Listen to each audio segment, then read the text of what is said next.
இப்போ நம்ம அடுத்து என்ன பார்க்க போகிறோம்னா ஸ்பெசிஃபிக் ரிலீஃப் ஆக்டில் ரொம்ப முக்கியமாக இருக்கிறது rectification of instruments, rescission of contracts, cancellation of instruments. இந்த மூணுமே இருக்கிறதா ஒரு ரெட்டிஃபிகேஷன் ஆஃப் இன்ஸ்ட்ருமெண்ட்டுங்கிறது இங்கே டீடு தான். சரியா? நீங்கள் டீடு அப்படி தான் முடிவு பண்ணணும்.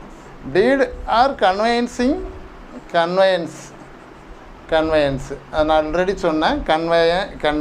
கன்வேயன்சர், கன்வேயன்சிங் அப்படின்னு மூணுக்குமே டிபி ஆக்டில் உங்களுக்கு முதல்ல நடத்தும் போது சொன்னேன்.